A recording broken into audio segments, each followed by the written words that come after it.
இங்க ஜாக் கார்ல போயிட்டு இருக்கும்போது மேல இருந்த பிரிட்ஜில இருந்து சந்தேகப்படுற மாதிரி ரெண்டு பேரும் அவனையே பார்த்துட்டு இருக்காங்க. அவங்க ஜாக்க கொலை பண்றதுக்காகத்தான் ஃபாலோ பண்றாங்கன்னு தெரிஞ்சுக்கிறான். ஜாக் எதிர்பார்த்த மாதிரியே கார் கிராஸ் ஆகி போனதும் அந்த ஆள் அவனோட பார்ட்னருக்கு போன்ல இன்ஃபார்ம் பண்றான். கொஞ்ச நேரத்துல ஒரு கார் அவங்கள ஃபாலோ பண்ணி வருது. அவங்க கிட்ட இருந்து தப்பிக்கிறதுக்காக ஜாக் காரோட ஆஸ்கிலேட்டரை ஃபுல்லா அழுத்துறான். அந்த ரெண்டு காரும் ஒண்ணுக்கு ஒண்ணு மோத போற டைம்ல ஜாக் சடனா பிரேக் அடிக்கிறான். அப்போ அந்த கில்லரோட கார் ஸ்பீடா கிராஸ் ஆகி போயிருது. அந்த கில்லர் உடனே பிரேக் அடிச்சு அவங்கள பிடிக்கிறதுக்குள்ள ஜாக் உடனே காரை திருப்பி ஆப்போசிட் டைரக்ஷன்ல போக ஆரம்பிக்கிறான். ஆனா ஆபத்து இன்னும் அதோட முடியல. அப்போ திடீர்னு அவனோட கார் ரிப்பேர் ஆகி காரோட ஃப்ரண்ட் சைடுல இருந்து நிறைய புகை வர ஆரம்பிக்குது. கார் ரிப்பேர் ஆனதால அந்த கில்லரால ஈஸியா கொஞ்ச நேரத்துல அவங்களை பிடிக்க முடியும். சடனா ஜாக் பின்னாடி திரும்பி பார்க்கும்போது ஒரு பெரிய மேடு இருக்கிறத பாக்குறான். உடனே அவனுக்கு ஒரு ஐடியா வந்து கார் அப்படியே நடு ரோட்ல ஸ்டாப் பண்றான். அந்த மேடுக்கு பின்னாடி மறைஞ்சு நின்று வேற வழி இல்லாம அவனோட ஸ்னைப்பர் கன்னை எடுத்து கில்லரை எதிர்த்து அட்டாக் பண்ண ரெடி ஆகுறான். அப்போ ஜாக்கோட பையன் பயந்து போய் அவங்க நம்மளை கொன்னுடுவாங்க, இங்க இருந்து போயிடலாம்னு சொல்றான். ஆனா அதுக்கு முன்னாடி நான் அவங்களை கொன்னுடுவேன்னு ஜாக் சொல்றான். கொஞ்ச நேரத்துல அந்த கில்லரோட கார் அந்த மேட்ல ஏறி வரும்போது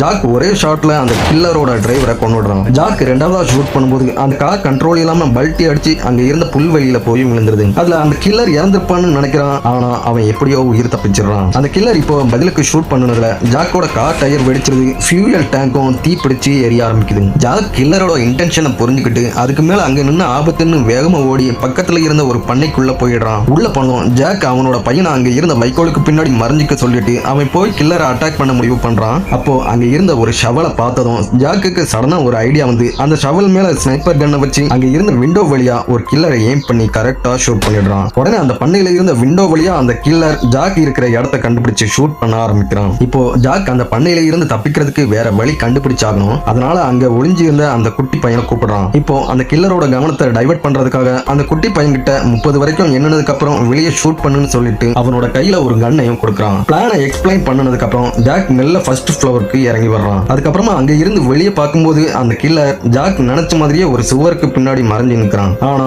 உடனடியா ஜாக் ஷூட் பண்ணல. அந்த குட்டி பையன் 30 எண்ணி முடிக்கிற வரைக்கும் வெயிட் பண்ணிட்டு இருக்கான். ஜாக் சொன்ன மாதிரியே அந்த குட்டி பையன் எண்ணி முடிச்சதும் ஷூட் பண்ணிடுறான். அந்த சத்தத்தை கேட்டதும் கில்லர் பேனிக் ஆகி வேகமா ஓடி அந்த சத்தம் வந்த திசையை நோக்கி ஷூட் பண்ண ரெடி ஆகுறான். ஆனா ஃபர்ஸ்ட் ஃப்ளோர்ல மறைஞ்சு இருந்த ஜாக் அதுக்குள்ள அந்த கில்லரை ஷூட் பண்ணி கொன்னுடுறான்.